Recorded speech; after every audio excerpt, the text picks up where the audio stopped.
Welcome to the Emerging Minds Families podcast. Hi, I'm Alicia Ranford and you're listening to an Emerging Minds Families podcast. Being a child is a unique and important stage of life where we learn and grow. It's a time when we explore the world around us, discover our interests and form important relationships with family and friends. Our childhood experiences often shape who we are and how we view the world. When you grow up with a parent who experiences mental health difficulties, there can be some challenges, but it can also help children to develop a greater sense of empathy and understanding, as well as create strong bonds between families as they work to navigate the ups and downs. Today we are talking to Abbey Clark. She is 18 years of age and is generously sharing her experiences of growing up with a father who experiences mental health difficulties. Welcome, Abbey. It's so wonderful of you to be here with us today. G'day. It's lovely to be here. Abbey, could you tell me a little bit about your family? Yeah, so our family is a family of 5. I've got dad, mum, I've got 2 older brothers, and then there's myself. Our parents have since separated quite recently, and my brothers, they've moved out of home now. I've moved out of home. So we're still, a family, but we're off kind of in our own little pathways. Abbey, what do you remember in those early years when your dad was unwell? I sort of remember feeling a lot of fear. I suppose his illness was more so characterised by anger, hostility and also avoidance. Obviously, a lot of that avoidance I didn't quite see. It's a little bit harder to see than the outrage and the anger. That's a little bit less subtle. So I saw a lot of that anger. And looking back, I can see that mum, she was trying to shield us to the best of her ability. And in a way, I do thank that. But there is a time where you just can't shield anymore. And shielding probably does more damage than being open about it. But there was some things that she just couldn't shield. And what age were you when he was experiencing these mental health difficulties? I was 4 or 5 when it sort of came to life, his mental illness. Recovery is quite long, of course, so I was exposed to this ill behaviour all up until sort of like the age of 10. If you think back, when did you first remember learning that your dad was having difficulties? He didn't tell us straight away, so I wasn't quite as young as when it started. He took a moment to tell us. He kind of stabilised himself first. So I was probably around 6-ish at the time. And what do you remember? Did mum and dad sit you down and explain to you in some way what was happening in the house? Yeah, we all had a little family meeting on their bedroom bed. We all sat down on the bed and he just opened up about it. And mum was there and she was chiming in every now and again.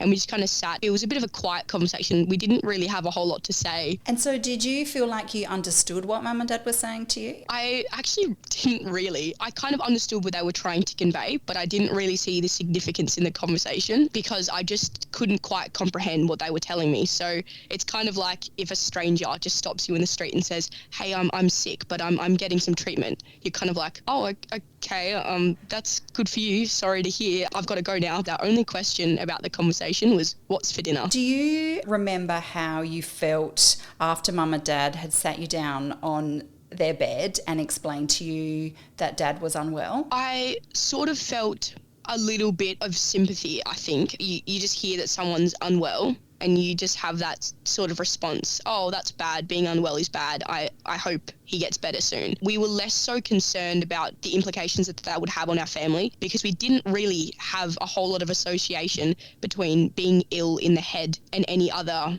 consequences from that. So I wasn't really fearful of anything that would happen as a result of that, as a result of his illness. And did you feel like because mum and dad said it was going to be okay, it was going to be okay? Yeah, I did. I had a lot of trust in what they told me because if mum and dad say it's going to be okay, then surely it must be okay, right? What changes did you notice in the house as dad worked to support himself and his mental health? Before we'd kind of become aware of this issue as kids, he had already resigned from his work and he took some time off work to be a stay-at-home father. And then he sort of picked up little gigs on the side, so doing like tomato picking, helping out on people's farms, stuff like that. He wasn't working a whole lot and he spent a lot of time in the home, and we definitely noticed that because we're home a lot of the time as well. So in a way, we were exposed to a lot of different things. We were still exposed to his symptoms, but we were also exposed to him learning, and we were exposed to the techniques that he applied. So he was really big on finding hobbies and exploring hobbies as a way to cope with mental illness. So we went fishing, we went camping, we went hiking.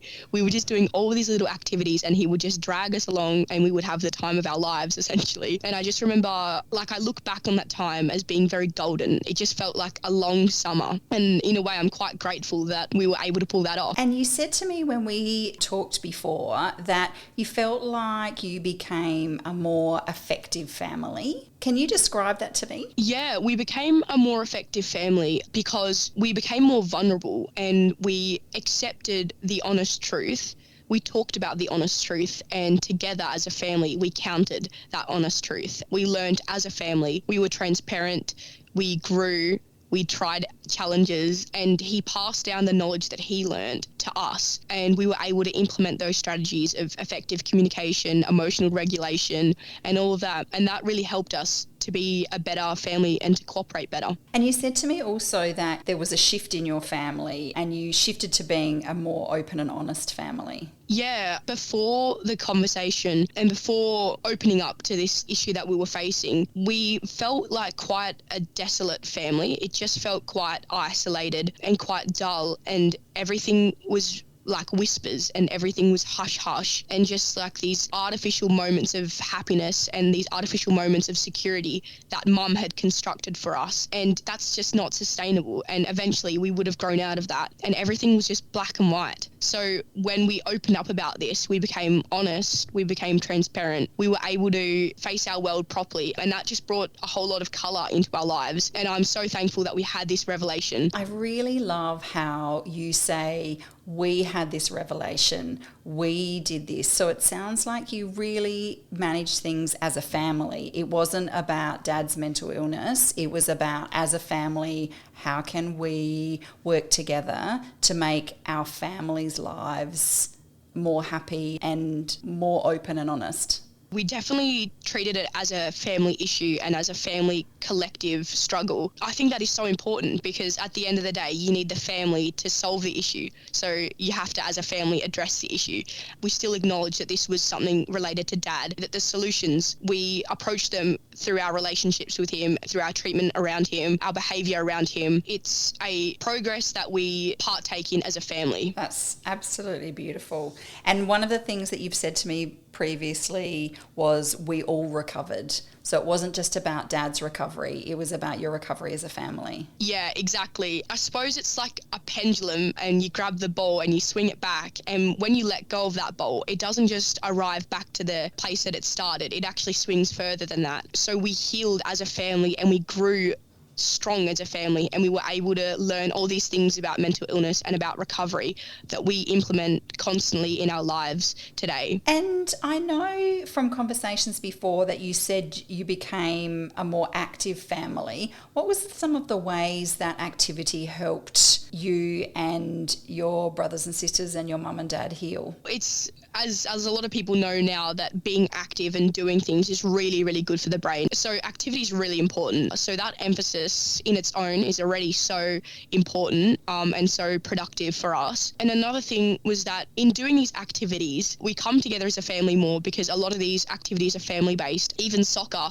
like the mum and dad are coming along to our soccer games, and we're spending more time as a family. And I think the emphasis on activity, it keeps our mind off of things at home. It gets us in a better mood. We learn skills that you practice in the activity. So it was just really beneficial for us. Looking back, how do you feel about going through this period with your family? This period was very, very difficult, and I won't truly be able to comprehend the effects that illness has had on me. I suffer mood disorders and mental instability, and I don't know if that's just regular genetics or if that's because of what we were exposed to, because when you're an emotionally dysregulated parent, it can affect your kids and it can affect their brains in ways that you can't fully comprehend. And I still feel the fear. Sometimes Dad grows out his beard a little bit, and it still brings me back to the time where he had a beard and the time where he would yell at us. So it's still quite emotional, and it still has its carry-on effects. However, I'm so thankful for what we learned, because I know so much about mental illness, and I've practiced that myself. I've practiced that in my own recovery. I've helped friends with it. I've referred friends to psychologists and to Kids Helpline, and I've given them action plans. And all of this I learned through my dad, and all of that he learned through his own experience. And without that, I don't know where I would be today. I really don't. So I'm so grateful for what we learned through that experience.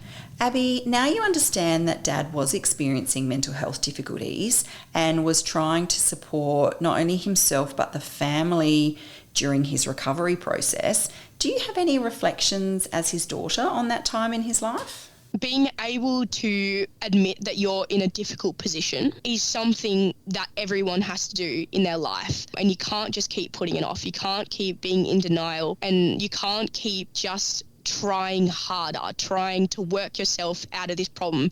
You know, he's stressed because of work, so the answer is to work harder. Surely just work harder, and it'll all be fine. But oftentimes it's not about trying harder, it's about trying something different. And it takes a lot of strength. It takes problem solving, it takes resilience, it takes honesty. And for you to be a model of that to your children, it's priceless. And now I know that it's okay to seek help. I know that it's okay to be ill and to recognize that. And I know how important it is to try to get out of that. And through all of this, I respect and I admire my dad for getting help. A lot of the recovery process was trial and error. He tried a bunch of different things, and a bunch of different things didn't work, but a bunch of different things did.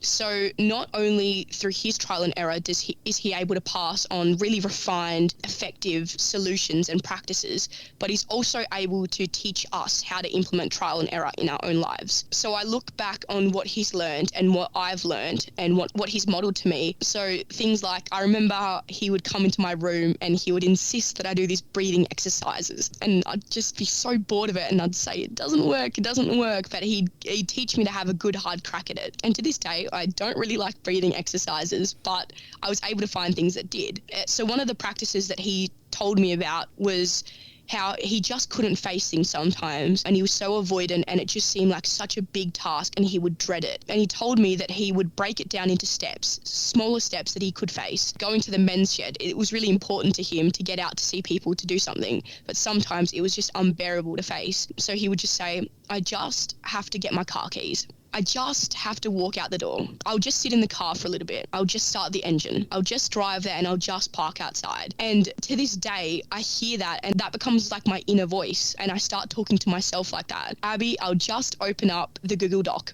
Abby, I'll just start typing a couple words.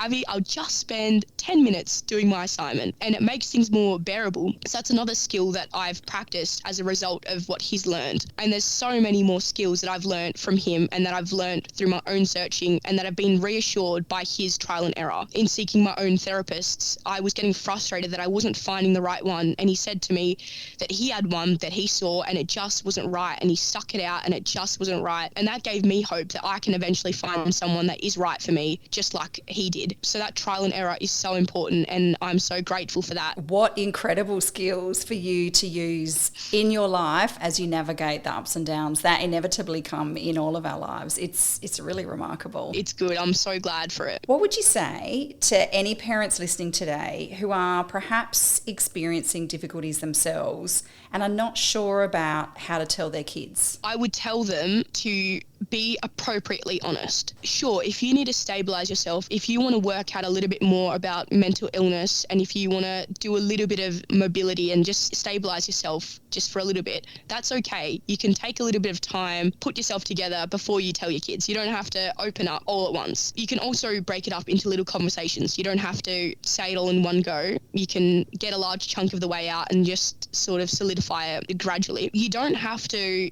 go into the absolute disgusting and dark and confronting parts. They don't necessarily need to hear that, but it is important that you use appropriate terminology. If you think about it like a baby, you talk to the baby and you say, this is a banana. Do you want a banana? What is this? What colour is this? And you talk them through your world, because eventually they're going to have their own world that they have to face and that they have to navigate. So describe your world to them, make sense of your world to them, and they'll be able to make sense of their own. So use the right terminology. Say that you're ill. Say that you're seeking help, that you're using treatment, that you're using medication. Familiarize them with the appropriate terminology and they'll be able to apply that in their own lives. And I just encourage you to be honest, because I admire my dad and I'm thankful for my dad. And I would encourage you to privilege your kids to be able to say the same. I need to keep reminding myself that you are 18 years of age. You're absolutely remarkable, Abbey. It's amazing. Thank you. And what would you say to kids whose parents have shared with them that they have mental health difficulties? Do you have any advice for them from your own experiences? My advice is it will be tricky and we shouldn't really sugarcoat things. It will be difficult. Healing is difficult and it can be scary and it can be challenging. So it's okay if you feel scared and it's okay that you feel challenged. That is so normal, but just have trust that the emotions that you feel now will not feel as big as it is now forever. The situation that you're in will not be as big in the future. Things will change. What you feel right now will not be what you feel forever. That's what I'd like to tell kids who are in the same boat. Take care of yourself as well. You can't always support your parents for everything and it's not necessarily your responsibility to help them heal. So look out for yourself as well. Don't assume full responsibility and full burden for their issues. Take time for yourself, do the things that make you happy and do the things that make you well, but just have trust in that progress is not linear. There will be so-called setbacks, but setbacks is still moving forward and setbacks are still progression and growth. So just have trust in it. Abbey, a lot of families tell us that the stigma around mental health difficulties is hard. Did you feel this when Dad was unwell?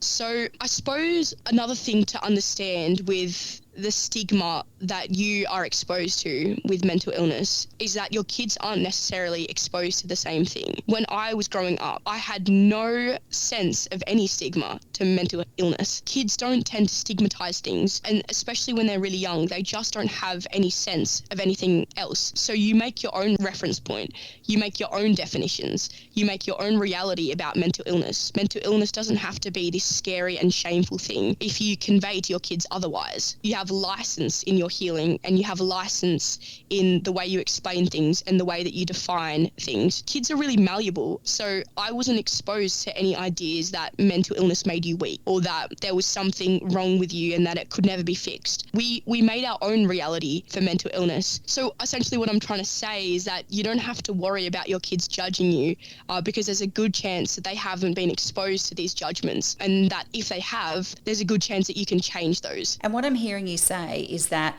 you still loved your dad just as much, even though he was experiencing these difficulties. Absolutely I did. He did not change in my perception for the negative at all. And in hindsight, he changed so much for the positive. There's something so admirable about seeking help and about being honest. So there was no judgment, there was no criticism for him opening up about that. Absolutely none. And Abbey, you've talked about your family life when you were young and Dad was having difficulties. How would you describe your family now? I suppose my family now, it looks like healthy communication. That's something I'm so proud about, is the way that we are able to talk and be open about our emotions.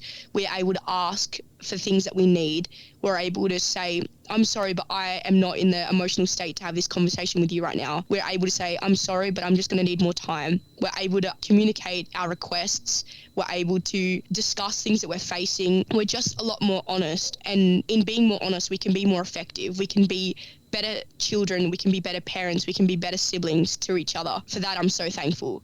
If our listeners today remember nothing else, what would be the key thing you want them to remember from hearing your story? The key thing I would want them to remember is to be honest. You will never be able to tackle a problem that you haven't first truly opened up to. You can't solve a problem that you haven't properly addressed. So don't shelter your kids from the truth. Don't hide them. Don't tell them it's all going to be okay and that nothing's wrong if that's not entirely true. So address the problem and then you can tackle it as a family and just have trust that you will end up in a better spot. have trust in that the process is not linear, but that progress is progress and it doesn't all look positive. You are such a remarkable young person, and I really want to thank you for spending time with us today. Thank you so much. No, it's been an absolute pleasure, and I really enjoyed being able to do this and being able to talk about this, because I do think it's a really important topic, and I'm hoping that some people can just learn even just a tiny little bit from this. I think there is absolutely no doubt that anyone listening today will have learnt so much from hearing your story. Thank you, Abbey. Thank you.